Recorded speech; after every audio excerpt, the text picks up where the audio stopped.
The book of 2 Samuel, chapter 1. Now it came to pass after the death of Saul, when David was returned from the slaughter of the Amalekites, and David had abode 2 days in Ziklag, it came even to pass on the third day that, behold, a man came out of the camp from Saul with his clothes rent and earth upon his head. And so it was, when he came to David, that he fell to the earth and did obeisances. Obeisance. And David said unto him, From whence comest thou? And he said unto him, Out of the camp of Israel am I escaped. And David said unto him, How went the matter? I pray thee, tell me. And he answered, that the people are fled from the battle, and many of the people also are fallen and dead. And Saul and Jonathan his son are dead also. And David said unto the young man that told him, How knowest thou that Saul and Jonathan his son are dead?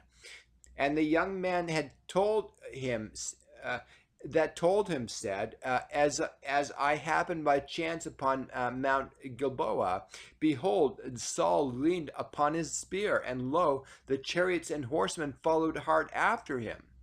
And when he looked behind him, he saw me and called unto me, and I answered, Here I am. Here am I. And he said unto me, Who art thou? And I answered him, I am an Amalekite. And he said unto me again, Stand, I pray thee, upon me and slay me, for anguish is come upon me, because my life is yet whole in me. So I stood upon him and slew him, and because I was sure that he could not live after that he was fallen, and I took the crown that was upon his head, and the bracelet that was on his arm, and have brought them hither unto my Lord. When David took hold on his Then David took hold on his clothes and rent them, and likewise all the men that were with him, and they mourned and wept and fasted even until even for Saul and for Jonathan his son, and for the people of the Lord, and for the house of Israel, because they were fallen by the sword. And David said unto the young man that told him, Whence art thou? And he answered, I am the son of a stranger, an Amalekite. And David said unto him, How wast thou not afraid to stretch forth thine hand to destroy the Lord's anointed? And David called one of the young men and said, Go near and fall upon him. And he smote him that he died. And David said unto him, Thy blood be upon thy head, for thy mouth hath testified against thee, saying, I have slain the Lord's anointed. And David lamented with this lamentation over Saul and over Jonathan his son, for he bade them teach the children of Judah.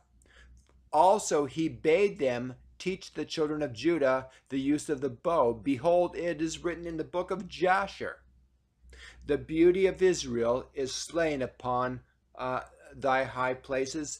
How are the mighty fallen? Tell it not in Gath, publish it not in the streets of Askelon, lest the daughters of the Philistines rejoice, lest the daughters of the uncircumcised triumph. Ye mountains of Gilboa, let there be no dew, neither let there be rain upon you, nor fields of offerings, nor the shield of the mighty is vilely cast away, the shield of Saul, as though he had not been anointed with oil. From the blood of the slain, from the fat of the mighty, the bow of Jonathan turned not back. The sword of Saul returned not empty. Saul and Jonathan were lovely and present in their lives, and their death, and in their death they were not divided. They were swifter than eagles. They were stronger than lions. Ye daughters of Israel, weep over Saul, who clothed you in scarlet and other delights, who put on ornaments of gold upon your apparel. How are the mighty fallen in the midst of the battle? O Jonathan, thou wast slain in high places.